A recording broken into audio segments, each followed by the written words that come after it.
दो ही नाम सबसे ज्यादा सरे फहरिस्त रहते हैं, एक है बेई टाउन कराची और एक है दूसरा डीएचएस सिटी। बेई टाउन कराची हमेशा नंबर 1 पे रहेगा। डीएचएस सिटी में आपको 100% प्लॉट मिलेगा ही मिलेगा। बेई टाउन कराची हमेशा क्वेश्चन मार्क रहेगा उसकी लैंड परचेजिंग को लेकर।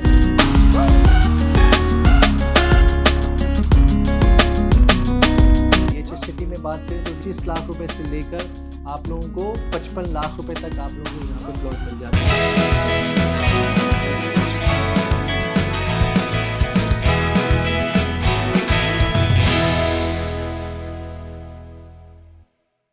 अस्सलाम वालेकुम। मलीर एक्सप्रेसवे का काम जितनी स्पीड के साथ जारी है, तो जितने भी इन्वेस्टर्स मौजूद हैं, जो लोग लॉन्ग टर्म इन्वेस्टमेंट करना चाहते हैं या जो ओवरसीज़ पाकिस्तानी हैं, जो ये समझते हैं कि हमें आज नहीं तो कल वापस पाकिस्तान आना ही आना है, हमारे पास कोई एक ना एक घर ज़रूर मौजूद होना चाहिए, तो उन सब के लिए हाईवे के ऊपर बेई टाउन कराची और डीएचएस सिटी ऑप्शन हमेशा सरे फहरिस्त रहा है। तो आपके लिए कौन सा बेहतर रहेगा, आज हम इस बारे में आपसे बात करने लगे हैं। तो सबसे पहले हम बात करेंगे डेवलपमेंट के एतबार से। अगर आप इन्वेस्टमेंट करने का सोच रहे हैं तो एक तरफ बेई टाउन कराची है, जिसने 10 साल के अंदर जितनी स्पीड से काम किया है कि उसकी कंस्ट्रक्शन आज आपके सामने मौजूद है। कराची शहर में आज से पहले अनफॉर्चुनेटली किसी भी प्राइवेट बिल्डर ने इस तरह का काम नहीं करके दिखाया कि जो जितनी खूबसूरत सोसाइटी है उसके बारे में खैर हम बहुत दफ़ा बात कर चुके हैं। बिल्डिंग्स रेजिडेंशियल आपके सामने मौजूद है, कमर्शियल बिल्डिंग्स रेडी हो चुकी हैं, बहुत सारे लोगों ने अपने घर बना दिए हैं। तो डेवलपमेंट के एतबार से जितने भी नंबर्स अगर डीएचएस सिटी से कंपेयर करके दिए जाएं तो बेई टाउन कराची हमेशा नंबर 1 पे रहेगा, क्योंकि उसने डेवलपमेंट कराची वालों को करके दिखाई, जो बहुत सारे लोग भी हैरान हो गए कि ये कैसी डेवलपमेंट है और क्या ही बात है। और वहीं जब हम डीएचएस सिटी की डेवलपमेंट की बात करें तो डीएचएस सिटी की डेवलपमेंट भी कम नहीं रही। डीएचएस सिटी की डेवलपमेंट भी उतनी ही स्पीड के साथ चली, लेकिन वो उस तरीके से कस्टमर्स को ग्रैब करके वहाँ पर घर नहीं बना सके। लेकिन रिहाइश के पर्सपेक्टिव से जब भी हम बात करेंगे तो बेई टाउन कराची हमेशा नंबर 1 पे ही रहेगा। इसके बाद हम बात करते हैं लैंड इश्यूज़ को लेकर। इसमें कोई शक की बात नहीं है कि बेई टाउन कराची हमेशा क्वेश्चन मार्क रहेगा उसकी लैंड परचेजिंग को लेकर, क्योंकि उन्होंने लोगों के साथ बहुत गलत किया। लोगों के प्लॉट्स बहुत ज़्यादा बाउंड्री वॉल के बाहर हो गए। उन्होंने उस डेवलपमेंट को देखकर बेई टाउन कराची में इन्वेस्टमेंट की, लेकिन लैंड इश्यूज़ की वजह से उनके plots out of boundary wall कर दी गए। लेकिन जो आज के दिन लोग अक्सर इस पे कंफ्यूज हो जाते हैं कि हमारा प्लॉट भी बाउंड्री वॉल के बाहर ना हो जाए।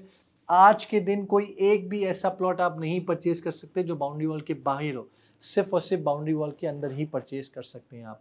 और जहाँ तक बात की जाए डीएचएस सिटी की, तो डीएचएस सिटी हमेशा, क्योंकि वो एक गवर्नमेंट की तरफ से प्रोवाइड किया हुआ लैंड होता है, उसमें कभी कोई परेशानी नहीं आ सकती। लीज इश्यूज़ नहीं है, लैंड के इश्यूज़ नहीं है, आपको 100% प्लॉट मिलेगा ही मिलेगा। क्योंकि जैसे मैंने आपको डेवलपमेंट में ही बताया कि ये प्लॉट्स जो हैं आप लोगों को मिलते हैं डीएचए ऑफिसर्स को, और ज़ाहिर है डीएचए एक बहुत बड़ा इदारा है, उसमें इस तरह के क्वेश्चन मार्क कभी भी रेज नहीं हो सकते।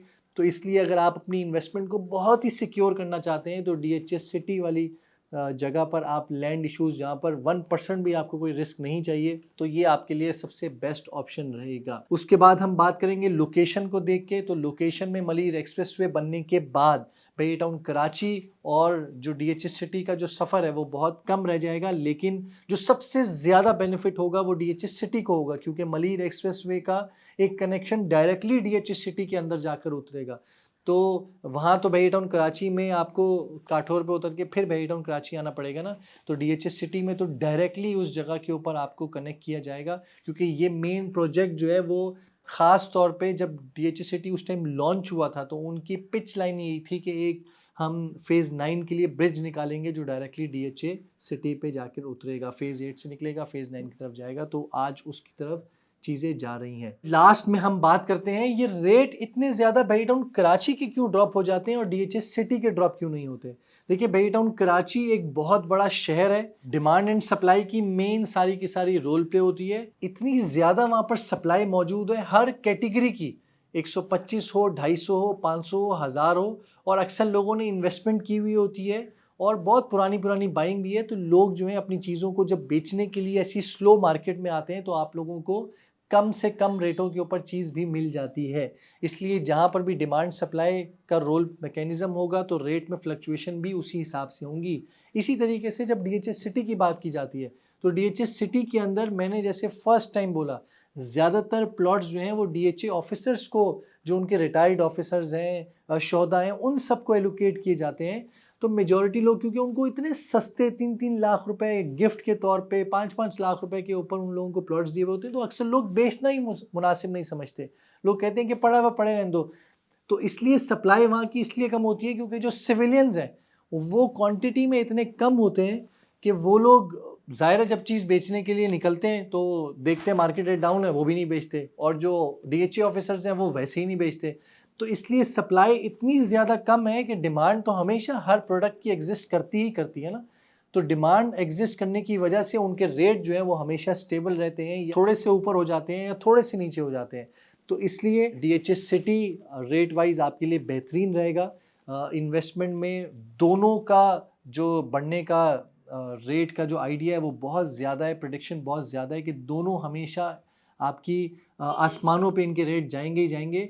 डिसीजन आपका है कि आप लोग किस तरफ जाना चाहते हैं, भाई टाउन कराची या डीएचए सिटी।